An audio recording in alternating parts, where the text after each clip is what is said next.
All right, patrons, it's time to talk about the crash course and the grading scale. And I think this is a perfect place to have an excuse to talk about this, because we don't. Like, save for maybe a few back and forth messages. Like, I do feel like the crash course sneaks up on us sometimes. And then we're just like, well, we're going to do this.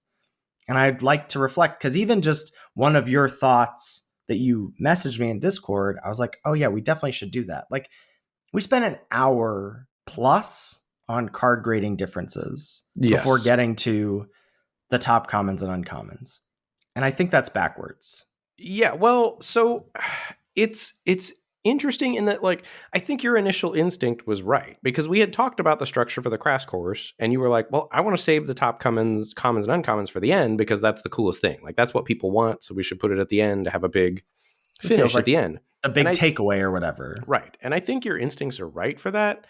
But in practice, what ends up happening is we argue about cards, and then we're like an hour and 45 minutes in, and we're like, oh God, we gotta like make this, we gotta wrap things up. And then we rush through the top commons and the top uncommons, which are arguably the most important cards in the set. And I think we would be better served potentially by, like, the arguing about card grading is fun, but it's not always particularly fruitful. And I think it is good TV, as you like to say. But I think sometimes the arguments really are a flop. And I think if we were choosier about which arguments to have, like ones that we expect to be good arguments, rather than just all of them where we had grade differences, like be pickier about that, that would leave us more time to spend on the top commons and the uncommons. And then we could dive into why we expect them to be the top commons and the uncommons, because I think that is more fruitful discussion for people heading into the format. That is the thing that really clicked for me, and as embarrassingly clicked for me 400 plus episodes deep, of like, you know, one of our purpose of the crash course is to like just give you as much big picture information as possible. And I think we really want to, and the impetus for the grading scale shift, which we'll get to talking about, that was to weed out, like, we want to stop arguing about D pluses versus C minuses and really focus on the cards that matter. And I feel like what I want to do, or what I want to propose to you, is starting with those lists of top uncommons and commons, and letting the differences in those lists be the springboard for grade disagreement discussions. Like, and the fact that if we get to start with those, one of the reasons we stopped or weren't really interested in ever doing card by card set reviews is, like, a lot of cards are, you know, sure, context matters, but they're variations on themes. Like, do you need to hear us tell you why Doomblade is a good card and how good? Like, no, like, we know how good these kinds of archetypal cards are. This set, I think, was perhaps more tricky than most to evaluate because of the introduction of vehicles and start your engines and exhaust and whatever. But, like, largely, I think we could stand to do a bit more of, like, okay, we think Glory Heath Lynx is the best white uncommon. Both of us do. Let's spend a minute talking about why this card looks so good to us. Rather than, I feel like a lot of times when you and I come to the same conclusion about a card, we assume that everyone else will also, which is not necessarily true. Yes. Correct. Like, and that, I think that has served the show well. Like, our baseline assumption for the show is that, like, we're doing the show for people like us. Like, that has been our target audience from the get-go. And I think that has been great for the success of the show, and for us, like, our enjoyment of the show. Because I would enjoy it less if I felt like we were not able to talk on the level of, like, two peers who are into Magic the Gathering. Right. But I agree with what you said there. It oftentimes leads us to not talk about cards that we agree on, but that might not be intuitive to everyone else. And even if other people agree, some segment of our listeners could serve to hear why we think it's a good card. Correct. Yeah. I think just like, okay, why did you both think that this is the best white uncommon? Or why did you think this?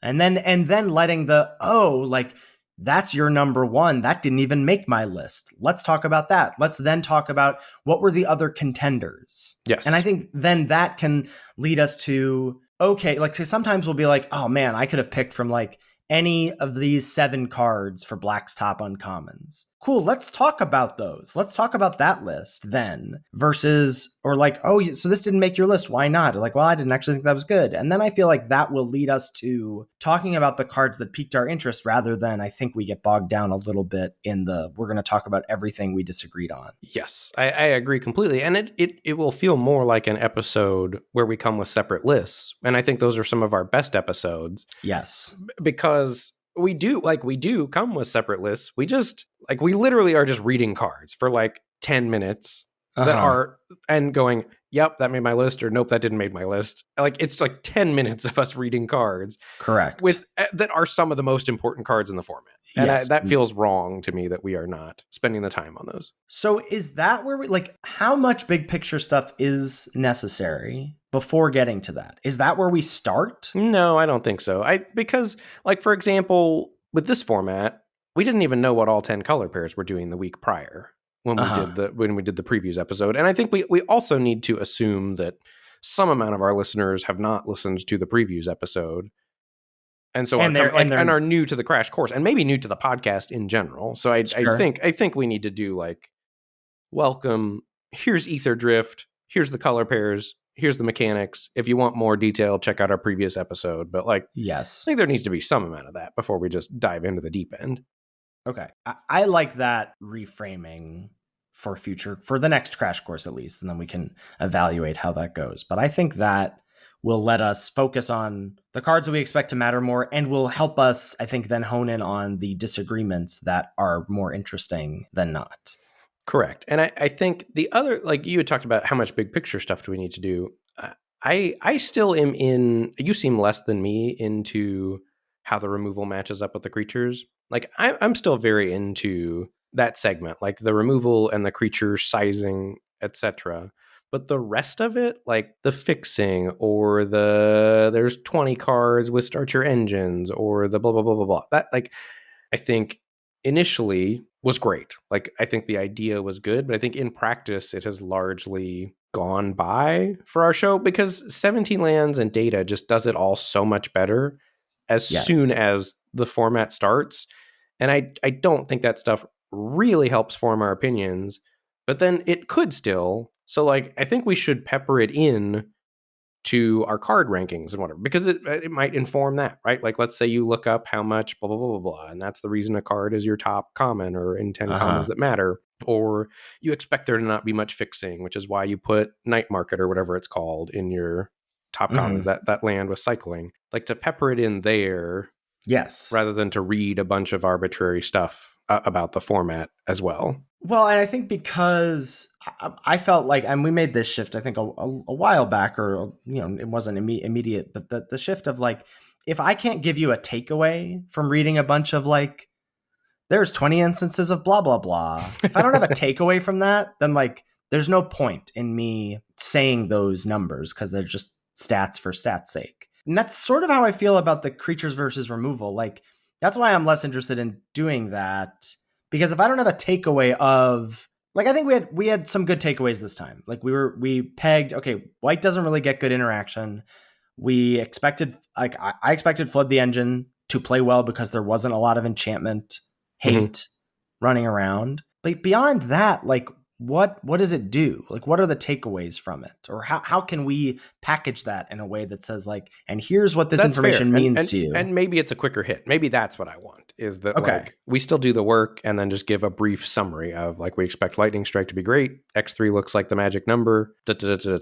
Like, would have been cool to have the take of Grimbauble looks nuts, but sorcery speed is like, I love that as a future takeaway. But that's so hard to have that take without playing with that card because Grimbauble looks nuts. I know, but now we do have that, and I'm sure we'll see that effect again in the future. Right, sure. Yeah. So that kind of stuff, I think it would be great. I'm into that. But I'm also in for, peppering rather than having a stats section. Like if we want to do that work, and then if it can inform a reason for a card making or not making a list, then great. But otherwise, maybe we don't need to bring it up. Yeah, because I think there's been, I think that style of the crash course has run its course, as it were. Like we were trying to do something very different from LR initially, and I think we succeeded in that endeavor. And I think we're also better content creators now than we were when we started doing that. And Mhm. I think there's just more room for us to talk about the cards that matter, and that will be helpful discussion for people. So I compiled got a handful of comments that I found fruitful that I just wanted to like have at my fingertips for this discussion. And one thing, as we're talking about the lists, one thing that someone, Looser Booster in Discord, brought up was just worrying if our sort of arbitrary numbers for lists was perhaps shortcutting any conversations. And I don't feel that for myself. And I think the bit that we often have of like you exceeding lists is mostly a fun bit. And you, I have to imagine, never feel restrained. I do not feel any restraint, but I do want to have sleeper lists for that reason. Like, yes, if we pick a number and I still want to talk about a card, I want a place to talk about it, which is the sleeper list. And so if I've got 8 sleeper cards, you're going to sit there and listen to my 8 sleeper cards. For sure. Right. Which I think that's in the spirit of, we want to make sure that we're talking about the things that we expect to matter. And whether that is 10 cards or 18 cards, you're going to get those cards. Yes. But I also do think 10 is a nice number of like, that's 2 per color or whatever ish. And on balance, some colors are going to be better than others. And oftentimes when you dip into the third, it's like, well, if you're this archetype, no. Like, to try to pick out, that was the initial mission statement with the 10 commons that matter after we hit the play booster era, was how many commons do we expect to matter? And let's pick the ones that are generically powerful, like that are gonna be players in the format without qualifiers needed. Well, and the thing it lets you do is when there's like we weren't doing this when Murders at Karlov Manor came around, but if we were, where does Dogwalker go? Because it's not a white, like it's not going to be in your top white or top red commons, right? But it is one of the best commons in the set, and so where do you have a space to talk about that? And I think just having a blanket commons that matter, yeah. Yes. Should we talk about grades? We can talk about grades. Okay. I have lots of, they're mostly questions. They're not like, I have no decisions made yet, but I am, and truly, like, I mean, this is only for, a few hundred folks out there. And I feel like probably most people who are listening to this episode are on board with A's and B's and numbers. Definitely get some feedback out in the world that this list, some YouTube comment was like, this grading scale is capital H horrendous. The YouTube comments were not kind to the numbers and letters grading scale this time around. But get feedback from Beers SC on Twitch. Was like, this is the crash course where the grading scale worked the best for me. I feel like it led to the best conversations between you guys. And so like, it's not going to hit for everybody, and it's going to miss for some number of people. It's all fine. I'm just trying to figure out what is the best for us. I have questions of, should we just stop trying to like toe this line and just go some sort of all numbers list and just make our own scale that makes sense, that doesn't also partially use the LR scale? Do we, what I have wondered is, can we go back to use just letters with like having this practice of like thinking about cards in this way? And then can we go back and use the letters only system and still have fruitful discussions and still come armed with thinking about cards in this way? And the big thing that we came to, and that I think spawned some conversation in the Discord of, what is the point of a grade? Because we flip-flop on it. Is a grade about this, how the card's going to play, or is the grade about a reflection of where you're going to pick it in the draft? I was thinking about that one, and I think I have sort of an answer. I think the better a card is, the more I tend to grade it on how good is this card. Like a reflection of the card's intrinsic power level, yes. Uh-huh. And I think the worse a card is, the more I tend to grade it on where will I draft it. That's bad, right? That it's not consistent? Yes. Yeah, I agree. That's less than ideal.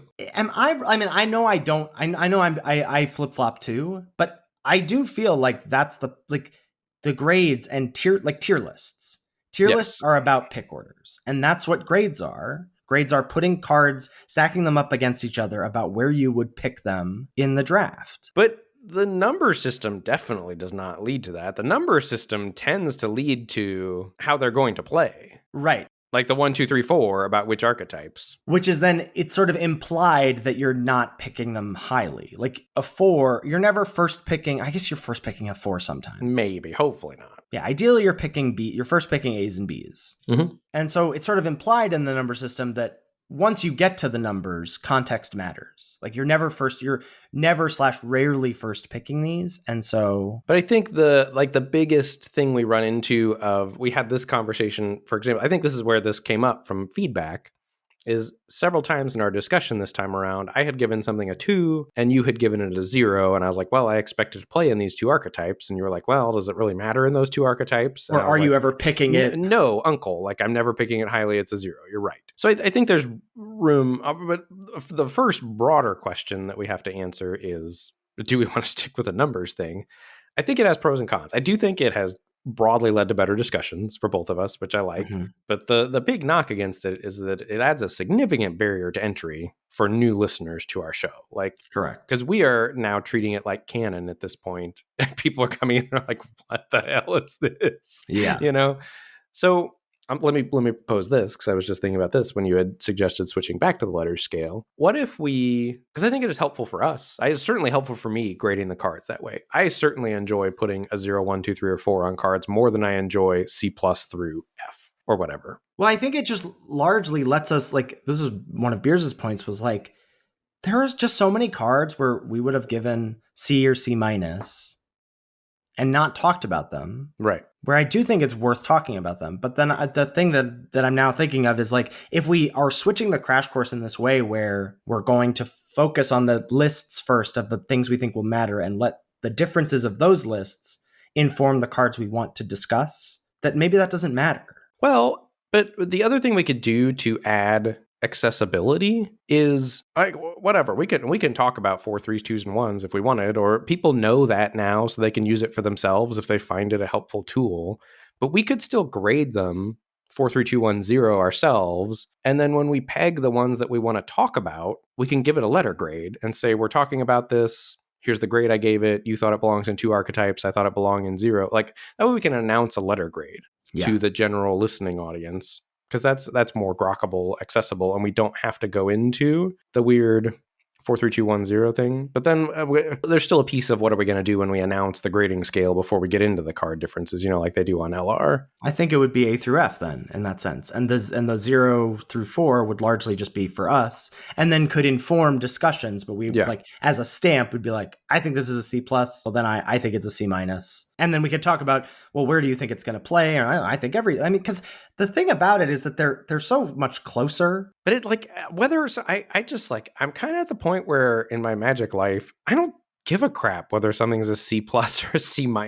Yeah. What I care about is what we're discussing, which is how many archetypes is it going to play in, and does it matter in those archetypes, and how much does it matter in those archetypes? Because, like, technically under LR's grading scale, a card that's a D+ could be outstanding in an archetype, right? Like, you rarely play it, but when you do, like, if it finds the right home, it can matter, like that sort of thing. Getting the right 23rd card in an archetype can matter a ton in Modern Limited. The thing that the number system, I know it's clunky, but we don't have to say build around or synergy anymore. Correct. Which is a real, like, that's such a mouthful and a headache. And then it's also really hard to know, like, you gave this a C+ and I gave this a synergy B. Do we agree? Like, I think we would largely be like, yeah, I think we're saying the same thing. It's like, well, but we're not.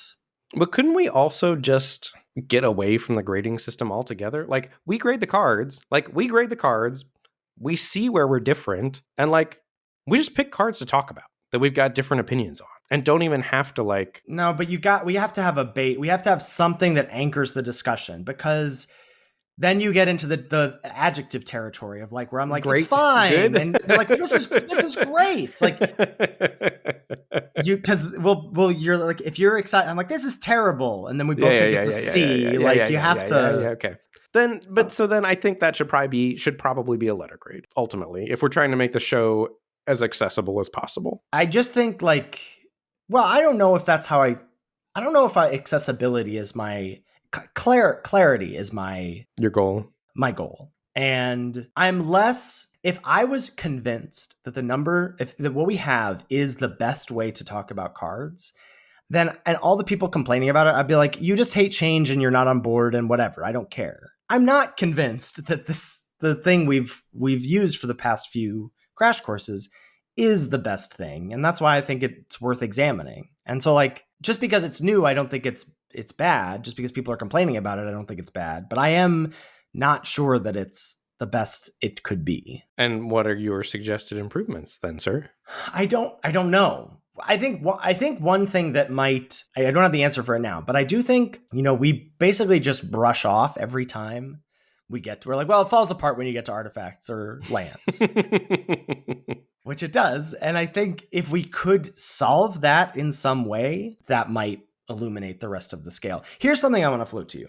This was something that Semulin did, before he basically, became a dad and stopped streaming. But when he did set reviews, they basically just graded cards like with the number based on when you would expect to pick it, like a 1, 2, or 3, and then like 4 through 6, and then wheel. It certainly solves the problem of, are we grading cards based on where, like, what are we grading them on? It's very clear we're grading them on when we think we're picking them in the pack. That's so messy, though. Why? Why is that messy? Because a grade, I think this is why we both flip-flop. A grade does encompass more than when you expect to pick it. It's also a reflection of a card's individual power level. It's both. And I think more so, it's a reflection of a card's individual power level than it is, like, where you pick it is a function of it being a powerful card. It's just like the chicken and the egg. We're getting very philosophical here. I know, that's why I thought this was going to make good TV. Okay, so your argument against this is that you're leaving information off the table. I think you're leaving information off the table. Not only that, but I also think a card that is, what's a good example of a card from Aetherdrift? A card like Flood the Engines, for example, like solid removal spell. Like, that's super hard to know whether you're going to pick it 4th through 6th or 7th through 8th. Like, because 4th through 6th is substantially different than 7th, 8th to me. And then the wheel is another thing altogether. So much is going to fall into that category that needs differentiating between. Yeah, that's true. Flood the Engine is actually a really good example. Because like I could say, I mean, I guess it's 4 to 6, but then a lot, like 4 to 6, but just then basically 4 to 6 is going to encompass C. everything. It becomes like D plus to C plus, or like D to, like, it's such a wide range. Like C minus to C plus is 4 through 6. I think it is less granular and less informative than the number system. So I'm rejecting that. Okay. Rejection heard and sustained. Is there a way for us to contort the letter system? Contort the letter system? Like, can we go back to letters and retain what we like about? It's not, you just can't, right? You just can't do it. But that's where I think if we, I enjoy grading more with the numbers. Do you? Yes. Then why don't we just stick with it? Use that to pick out the cards we want to, because if we're targeting a subsection of cards anyway, right? It's not like we're arguing about every card then when we have number differences. And we'll let that, because the thing that's interesting about the numbers is that it leads to better discussion, right? Yes. So I think we can still personally use the numbers and then just talk about the cards, talk about numbers of archetypes we expect them to go in, which is a very natural part of that discussion, and then put a letter grade on it. And maybe if you think maybe we just artificiate the letter grades afterwards. Like if you think it's a 2 and I think it's a 0, I give it a D plus and you give it a C or whatever. Uh-huh. And then you're arguing that it's a C because you expect it to be a key player in these couple of archetypes. But that's the thing I hate about letter grades, because when something matters in 2 archetypes, let's say, I almost always want to give that card a C plus. Like, well, C plus to me matters more than average in an archetype. Then can we figure out a way to drop A's and B's from our current thing? I feel like the thing that trips people up is I feel like we're trying to toe some line, or we're using part of the letter grade system, and so you can get on board with then this other weird part. Whereas if we were just like, here's our grading scale, here's how we're talking about cards, and we've got this number thing about archetypes, and then we've got, like, instead of B and A, it's like A's and S tiers or whatever, like something that does the same thing but divorces it from the LR letter grades scale. But that's the fundamental issue, is that we ran into with the restaurant style 4-star restaurant we had in episode 1 or whatever, is that, like, the LR grading scale is the standard. They're not wrong. Like when they say this is the standard for limited Magic the Gathering. Like, yes. And people who make tier lists like Deathsea or whatever, let's say, or Lola and those folks, like, they use S, A, B, C, D, whatever. Like they do have S tier in addition to their A, B, C, D. Ultimately, that anything that is not A, B, C, D, F is going to be difficult to translate to other content creators. And I think our thing does translate in that anything that's a number is a C or below. And maybe we just need to make that clearer, and then there will be less pushback. Like and I also think way that maybe that's part of it. I also think the way that we present it, or certainly the way that I presented in this episode, flippantly leads to the type of pushback that we got on YouTube. Like if rather than like, hey, we do this wacky thing, like come along or get out, like rather than presenting it that way, like if we're a little more thoughtful about like this is how we do it and here's why, then I think it would lead to less of the type of pushback we got on YouTube, for example. I think that's a good point too. Yeah, I think rather than like come up with like a 5 or something for cards that are pulls into a color, like A's and B's are pulls into a color. Everybody knows that from LR, which is why we're using that. And for us, 1 through 4s and C's are below, but we think this is a more helpful way to frame C's and below for you, because we think that ultimately that was the whole purpose initially when I was talking about this, right? Was picking out the cards that matter. And yes, there are some C's that matter, but where and why, and it's very contextual, and certainly how they fit into an archetype is very dependent on whether they're going to matter. Okay, I am happy with a lot of this. The one thing I am still not, we still haven't solved what is the point of a grade? Is it to tell you where to pick it, or is it to tell you? It's both.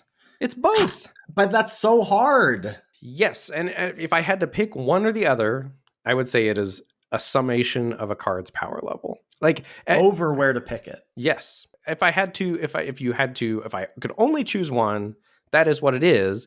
And then the way that we're trying to provide context to C's and D's, which are cards that are not very powerful, is where are their homes?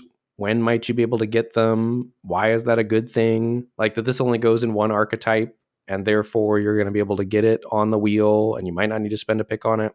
But I think ultimately, for me, a grade is how good's a card? Like put it on quadrant theory. Like grading is a card evaluation tool, not a when do you pick it tool, right?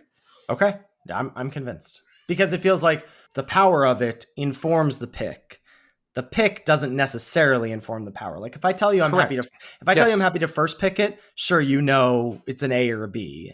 If I tell you I'm happy to fourth pick it, you're like, okay, how good is that? Right. Yes. Yeah. Or like, yeah. So I agree that, okay, then that's just a mental shift for me, because I think I more often default to where am I picking this? Certainly that's where you default to with whether something's a 0 or not. Yes. Like that is a determining factor for that line. Yes. I think. Because 0 is, I don't need to pick this highly. Right. Okay. 0 is, it doesn't matter. But I think that's why we had those conversations, because one of us thinks it matters and one of us thinks it doesn't. And then we have that thing, but ultimately wrapped up in that conversation is, well, when are you going to pick it? And that's where people start to get confused. Yeah. But I think that's a fine conversation to have. I don't think that's a bad conversation. Well, and I think also perhaps this reframing may lead us, reframing of the crash course may lead us to just less of that type of conversation, for sure. If we're not talking about every single card, like those aren't going to be the interesting ones to talk about. Right. And they're not. They're just not. They're not. Like it's not that interesting for me to be like, that's not a 0, it's a 2. And you to be like, well, I think it's going to be good in these 2 decks. It's like, okay. Right. Those aren't going to be the cards we pick out. So I think that's just going to eliminate itself naturally. Okay. I feel good. I feel good too. Well, we haven't had a chance to really like, I don't know, dive into that. It's good. And those are super fun conversations to have with you. What I think you need to do is I think you need to cut the Luke stuff at the beginning and put it at the end so that if people are listening to Lords Unlimited for the first time, they make it to the good stuff. Okay. I do think that needs to happen. No kappa. Sounds good. But I'm going to leave this. If you're hearing this episode, if you're hearing this, know that whatever you're hearing after this was initially the start of the episode originally. We had 12 minutes of basketball nonsense for you coming up, folks. So yeah, I think that's good. I'm excited to see what the next iteration. I think those are some good notes for us in terms of how we present the grading scale, how we're going to frame the crash course. I think is huge, and how we're thinking about what the purpose of a grade is. Yeah, I like it. I think Cool. this could have been an entire episode for everybody. This is just good Magic philosophy here. Well, maybe we'll drop it on the main feed. Give people, we said we can tease some of these out, you know. I love that. Let's maybe do we it. just drop this. Sans basketball. We'll drop this. No, the Luke No, the stuff's gotta basketball be in there. stays? Okay. The basketball's great. The basketball's Okay. premium. For Whole anybody who, well, it appeals to a very niche audience, but that people, if it's at the end, people can be like, whatever, I'm done with this. Exactly. Yeah. And then the people who appreciate it will be like, oh, that Ben guy, he knows what's Yeah. up with the NBA and Magic. I like it. All right, folks. Thank you so much. It is unlimited, but we'll put a limit to it now, and we'll catch you next week. Except we won't, because there's 12 more minutes of basketball talk. Gotcha. Got him. See everybody. All right, patrons. We had a special request for I now even forget what it was. What's the request? They want to know the Luka Doncic trade in terms of a Magic the Gathering card set in Magic the Gathering, right? Or just like or a situation, yeah. However you want to take this. I thought about this, and I think the easiest way to frame this, rather than like dollar amounts, because that's kind of like abstract. So, do you know who Luka Doncic is? Let's start there. I know nothing about any of this. Okay, well, let's play a fun game first. You've got some game shows for me. I'm gonna name an NBA player, and you try to tell me what team you think they play on. Try to tell me what team I think they play on. So we'll start with number one. We'll start with LeBron James. He's in Cleveland now? Not Cleveland. No. That was several years ago. He was Cleveland, then Miami, then back to Cleveland, and now he is with the Los Angeles Lakers, which is where our dear friend Luka Doncic now plays. Okay, great. All right, Steph Curry. A team of the Westerly variety. It is a team of the Westerly variety. That is correct. I couldn't tell you. This is mostly that I don't know basketball teams. Don't know the basketball team names. Yeah. Do you want me to give you a team name and you could try to give me a famous player that plays for that team? We could do it the other way. That's not going to happen.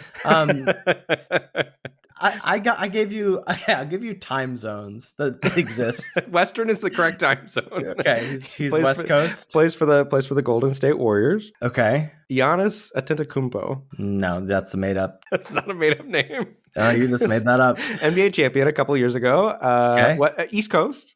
Plays for the Milwaukee Bucks. Great. Milwaukee is East Coast? That's got to be at least Central, right? Eastern Conference, I guess. Oh, okay. That's what I'm thinking. There's two conferences: Eastern Conference, Western Conference. I was giving myself one of four. One of four. You're making zones? it even easier, and I can't do it. I'm giving you one of two. All right, we'll get to the Luka Doncic trade. Yeah. So Luka Doncic was traded to the Lakers from the Dallas Mavericks for Anthony Davis, who plays on the Lakers. And Anthony Davis is very good. A little older. He's like 33 years old, probably somewhere in that range. Super tall, like 7-footer center, but very lanky, versatile, very good on defense, but also good offensively too. Like has some games where he can put up 30 pretty easily or whatever. Perennial all-star. Luka Doncic is 25 years old, very young, one of the best offensive players the NBA has ever seen, but also like truly atrocious at defense, like just refuses to try on the defensive end of the court. So here are my Magic card comps for this Luka Doncic for Anthony Davis trade. So, but what happened? Why was this trade like newsworthy? It was 2 stars, first of all, but also like it was very unexpected. Like trades like this usually are rumored and there are percolations and like people have an idea that trades are going to happen because players have been shopped around or like teams try to get the best deal. And this trade just happened. It felt like in the middle of the night with no one knowing, which is very hard to do in the modern like Twitter information age, that sort of thing. So it was very unexpected that way. And also like just felt like gross. You'll understand when I put it in terms of Magic cards. Okay. Also felt like gross negligence on the part of the Mavericks because the Anthony Davis is not nearly as good as Luka Doncic. So like there's an age gap, first of all, like he's 33 versus 25. And there are more details to the trade, I'm sure, that I don't know. But the headliner is Doncic for Davis and not that many picks. So you can also trade draft picks. Like for future years. So every year there's a draft where you get a pick the best You can college you can players. trade in futures. Yeah, you can trade in futures. I love that. That's very cool.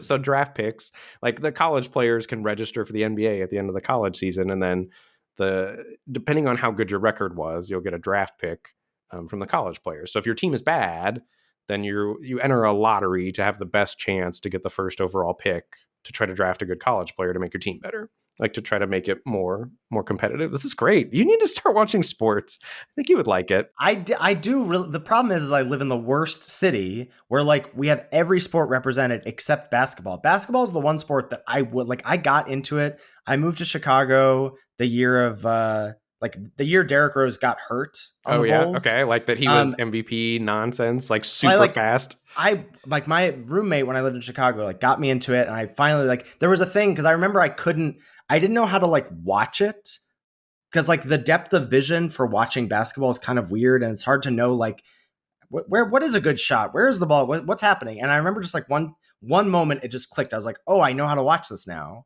and like enjoy it. And I really loved that year watching like Dirk. You mentioned the Dallas Mavericks, Dirk Nowitzki. That was like his Look his at MVP. you. Okay, so we just needed to go. We just needed to go like 2010s basketball players. But like, so I just need Pittsburgh to have a basketball team, but they don't. And like, so they care about all these. Like, I don't care. I'm never going to get into hockey or football. Listen, but basketball, I do like. I live in Jasper, Indiana. You got to start watching sports. Jasper Indiana is never going to have any kind of a team. The Pacers are like 2.5 hours away from me. You just got to pick a team. Where were we going with this? Oh, I was explaining how grossly mishandled the trade seemed to be on the outside. So Luka Doncic, to put it in perspective, is one of the best prospects. Like truly, like, and basketball being great matters so much. Like it's like Cube, right? Like a Black Lotus is so much better than a random card like I don't know, Shieldred or something. Like Shieldred's also a great card, but Black Lotus is way better, right? So like Luka Doncic is in like not a power 9 tier, but like very close to power 9. Like clear pack one, pick one most of the time. A Minsk and Boo, perhaps. Yes, that's where we're going. That's where we're going with this. Okay. Analogy, you pegged it. So they shopped him for a card that is not nearly as good. So imagine if you were cubing and you could always start your deck with a Minsk and Boo, which I think is a very good representative for Luka Doncic. Newer card, younger, like going to retain its power level because it's a fresher card. Very good at offense. Not great at defense because it's a planeswalker, doesn't protect itself very well. That sort of thing. So Minsk and Boo is literally the card that I had in mind for Luka Doncic versus Anthony Davis, who's a very good card, but a little older. Like something like Thoughtseize, I think, is a good comp for Anthony Davis. Like great on defense, can totally disrupt your opponent's life. Every once in a while can completely carry a game because you cast Thoughtseize. Like if you could choose to always start your vintage cube draft with Minsk and Boo versus Thoughtseize, you would do that, right? Yes. Like Minsk and Boo is sure. a significant, and Thoughtseize is close because I think Thoughtseize is very good in vintage cube. Maybe it's something like Anthony Davis is closer to Counterspell or something like that versus Minsk and Boo. Like it's a very significant power level gap, but the more the thing is like the age, like 8 years younger in the NBA, Luka Doncic is going to carry a franchise for the next 10 years from 25 to 35. And Anthony Davis is 33. Like he's nearing the end of that window. And for the trade to have happened with nobody knowing about it, like it just felt like the Mavs didn't come close to, like they could have traded Minsk and Boo for like Counterspell, Remand, and Thoughtseize. Like, and instead they just got a Thoughtseize or something. Like it was very weird. Like the not knowing of it and the feeling like the Lakers management, or not the Lakers management, the Dallas Mavericks management didn't try to get the best deal. Like it felt like they could have gotten more and more future picks. Like even from the Lakers. Let's say they didn't want to try to reach out to other teams. Like they could have. Like what would happen is the Mavericks call the Lakers and they're like, hey, we want to trade for Anthony Davis. And the Lakers are like, Anthony Davis isn't available because you don't trade franchise players. And then the Mavericks are like, we'll give you Luka Doncic. And the Lakers are like, great. Anthony Davis will be on the bus there immediately. Yeah. Like it was just so strange. It was very weird. Interesting. Well, I tracked that perfectly. Well done. Thank you so much. I thought you were going to hit me with the hard-hitting question of who is playing in the Super Bowl tonight. Oh, that was coming. I forgot to do that in the main episode. Do you know who's playing in the Super Bowl? I know it's the Chiefs. I don't know who the other guys are. Philadelphia Eagles, baby. It's in your state. It's in my state. I don't care. I truly don't care at all. You're not going to watch the Super Bowl today? You're going to watch the Super Bowl. I will. It will be. We'll probably watch the halftime show. Right? What do you mean? I'll have an event. You're not going to host an event? You're a hoster. I tried to put out the bat signal. Got crickets from my text thread with my friends. Wow. Like our one friend is a nurse, and she's like working 7 to 7 today, and she's like, I work till 7. They could come after. No one else responded. I was like, cool. You're all dead to me. I don't want to see any of you anyway. Fine, but I'm gonna make some wings. That's as far as I got. I'll make some wings tonight. Love it. Who do you like? Who's winning? It's rigged for the Chiefs, right? I mean, I because of Travis and Taylor. Travis and Taylor, yeah. I'm sure he's going to propose after the game, or I don't know. I will be rooting against the Kansas City Chiefs. I'm not really rooting for Philadelphia. I was really rooting for the Lions when the playoffs started, and then when the Lions lost, I wanted the Washington Commanders to do well, and then they lost. So yeah, it's been and I hate the Buffalo Bills because the Dolphins are in there. The Dolphins are my team, and the Dolphins are in the Bills conference, and so I had to root for the Bills against the Chiefs. Like I thought I hated the Bills enough that I was going to be rooting for the Chiefs against the Bills, and then the game started, and I was like, guess I'm rooting for the Bills. Like it was very weird, a very weird sensation. So what all basketball and football? Those are the two sports you watch. NBA and the NFL, yeah, and not even college for those. Yeah, really, NBA and the NFL, and NBA much more so than the NFL. Yeah. All right, let's talk about Magic. Let's shift gears here.